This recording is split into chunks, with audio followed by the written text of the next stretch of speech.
Welcome to Anoka Hennepin's Structured Literacy Paraprofessional course. This is the last of 4 sessions we will be facilitating with you and all paraprofessionals across the state of Minnesota. As we begin our session today, we'd like you to think of a student you are either currently working with or have worked with in the past. Jot down that student's initials on a sticky note and place it somewhere on your table where you can see it.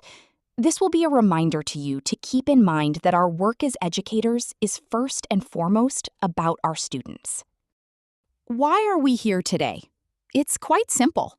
Minnesota has a very worthy and ambitious goal of all students reading at grade level every year. The partnership with the MSCs and MDE provides resources to ensure that all teachers and support staff throughout the entire state receive high-quality professional development, which in turn will support achieving this statewide goal. Before we begin, it's important to acknowledge that just like a classroom, there are a wide range of participants. For example, some of you have many years of experience in your role, while others may be new. Also, it's important to acknowledge that some of you may have had a wonderful experience when you were a student, while others may have had less than desirable experiences in school. Also, there may be varied levels of knowledge related to the topic of teaching reading. Perhaps for some, this is the main focus of your role, while for others, teaching reading is one of just many roles you play. And finally, we also know that there are many levels of interest in the room regarding this topic. For some, you are here because you are super excited to learn more, while others may be here because they are required to do so. Regardless of your experience, knowledge, and interest, each of you are important and influential to the lives of the students you serve. Today, we have just a very short window of time together. In the next hour, we will begin by understanding our learning outcomes for today, followed by a very brief review of the first 3 sessions. We will spend most of our time learning about vocabulary and its importance in helping students with reading comprehension. We will wrap up by reflecting on the sum of our 4 sessions together, and then we will provide next steps for you to consider. Our first session together helped us to understand the context for our work. That is, we continue to have a significant amount of students in our state that are not proficient in reading. With that, we then explored how the brain learns to read. We also explored 2 reading theoretical frameworks, the simple view and Scarborough's rope. Finally, we did an overview of structured literacy. At our second session, we took a deep dive into phonological awareness, and more specifically, phonemic awareness. We learned some instructional strategies to support students in developing their phonemic awareness, knowing that phonemic awareness is absolutely critical for learning to read and spell. At our third session, we took a deep dive into phonics and its essential role in learning to read. We began by exploring why phonics instruction is such a critical component of structured literacy. Students who understand the relationship between letters and sounds are better equipped to decode unfamiliar words, build automatic word recognition, and ultimately become more fluent and confident readers. Throughout the session, we examined the logic behind English spelling patterns and discussed how explicit, systematic phonics instruction helps students develop a strong foundation for both reading and spelling. We explored common phonics rules, recognizing that while English has many predictable patterns, there are also exceptions that students learn to navigate through repeated practice and exposure. Participants also engaged in phoneme-grapheme mapping activities, experiencing firsthand how mapping individual sounds to their corresponding letters or letter combinations strengthens orthographic mapping, the process that allows words to become permanently stored for instant recognition. We discussed how these activities move beyond simple memorization by helping students connect speech sounds to print in meaningful ways. Another major focus of the session was understanding the 6 syllable types in English and how this knowledge supports students when decoding longer, multisyllabic words. We practiced identifying syllable types, dividing words into manageable chunks, and applying syllable division principles to improve both decoding and spelling accuracy. These strategies provide students with practical tools they can use when encountering increasingly complex vocabulary across all content areas. By the end of the session, participants had strengthened their own understanding of the structure of the English language while building a toolkit of evidence-based instructional practices. These strategies can be incorporated into daily literacy instruction to help all students, including those who struggle with reading, develop stronger decoding skills, greater fluency, and improved reading comprehension. As we transition into today's learning, let's begin by bringing clarity about what we want to accomplish today. First, by exploring our essential question, and then our learning goals. An essential question is the big idea, sometimes referred to as enduring understandings. Wiggins and McTighe, 2013. It's like a point on the horizon that you are steering towards. Pause and take a moment to write down this question on a sticky note. How will I support my students in developing and using vocabulary and background knowledge so that, together with word recognition, they can comprehend grade-level texts? After you have written it, whisper read it to yourself. Then place it right next to the name of the student you wrote down when we began our session. Because our essential question is big and quite broad, let's break it into manageable chunks that will get us closer to answering our essential question. These chunks will be our learning goals for today.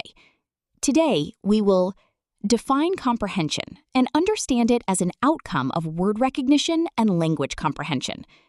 Understand the importance of vocabulary and its direct impact on reading comprehension. Explore and practice what it means to really know a word. Know how to select words that should be explicitly taught. Learn and practice effective strategies for teaching vocabulary.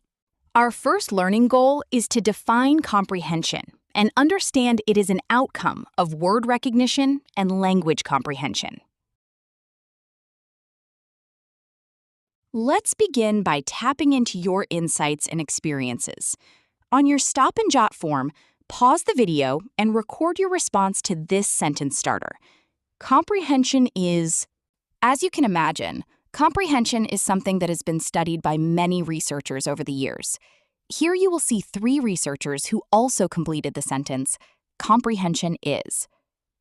Comprehension is thinking guided by print, Perfetti, 1985. Comprehension is a process, not a product, through which the reader draws meaning from the text. Carlisle and Rice, 2002. Comprehension is the process of simultaneously extracting and constructing meaning through interaction and involvement with written language. Snow, 2002. This visual may be helpful in understanding some of the ways comprehension is defined. Ultimately, it is an active process of constructing meaning between the mind of the reader and the text.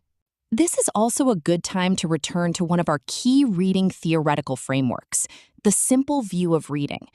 Remember, reading comprehension is an outcome of word recognition and language comprehension. Let's pause for a moment and consider a statement you may hear or maybe even feel when working with your students. The statement is this: they can read, but they just can't comprehend. Now, think of the simple view of reading. The frameworks tell us that comprehension is a result of word recognition and language comprehension. A student's struggle to comprehend is rooted in a deficit in either word recognition, language comprehension, or both. Let's pause for a moment and do our first stop and jot. Based on our first learning outcome, define and understand comprehension, what is a key learning for you? How will you use what you've learned with the students you serve? An example might be, I learned that reading comprehension is a formula, decoding multiplied by language comprehension. If a student struggles to understand a passage, it might not actually be a comprehension issue. It might be that they are spending all their energy just trying to sound out the words. When a student is struggling to answer a question about the story, I will pay closer attention to their decoding. If they are stumbling over the words, I'll support their sounding out skills first. If they read beautifully but still don't get it, I'll pivot to explaining the vocabulary. With our understanding of comprehension in mind, let's now turn to our second learning goal, which is understanding the importance of vocabulary and its direct impact on reading comprehension. To get our minds thinking more directly about language comprehension, I'd like you to think for a moment about something you are really good at. In my case, I am really good at playing piano. Some words that are specific to this include keys, damper pedal, strings, etc. Let's look at some other words used by people with in-depth knowledge of a topic. Who uses these words? Torque, valve, gasket, filter. A mechanic. Who uses these words? Analgesic, dosage, compounding. A pharmacist. Who uses these words? Bow, bridge, frog, vibrato? A violinist. Who uses these words? Tactics, battalion, ruck, artillery? Military personnel. In addition to the simple view of reading that we just reviewed, we also have spent some time in our previous sessions learning about a second model, Scarborough's rope. Scarborough's rope breaks each of these two components of the simple view, word recognition and language comprehension, into more discrete parts. Each part is critical for comprehension to occur. In fact, two of the language comprehension strands were reflected in the activity we just did. Those strands include both background knowledge and vocabulary. The more you know about something, such as playing the violin, the more vocabulary you will have specific to that topic. There is a study that is often referenced when we think about vocabulary and background knowledge. The study is often referred to informally as the baseball study. In 1988, researcher Donna Recht and Lauren Leslie conducted a study with 64 7th and 8th graders. The researchers used an empty classroom space to replicate a baseball field and included a variety of wooden figures to represent the players. Upon arriving in the room, each participant was given a passage that narrated a half an inning of a made-up baseball game. They were asked to read the story and use the model to reenact the action. Additional information was gathered about each of the students' reading proficiency as well as their overall knowledge of baseball. The results of the study were significant. As you might have imagined, students that had high reading ability and high knowledge of baseball demonstrated the highest level of comprehension. What student profile do you think had the next highest level of comprehension? Despite a student with high reading ability, it was the student that had high knowledge of baseball and less ability in reading that performed at the next highest level of comprehension. This study provides some insights as the degree background knowledge and its related vocabulary has a significant impact on reading comprehension. The second model, Scarborough's rope, breaks each of these two components, word recognition and language comprehension, into more discrete parts, each part being critical for comprehension to occur. Hollis Scarborough uses the visual of strands of a rope as a metaphor to understand that the rope is only as strong as each of its individual strands. As each of these strands get woven more closely together, students become increasingly skilled at reading, resulting in comprehension.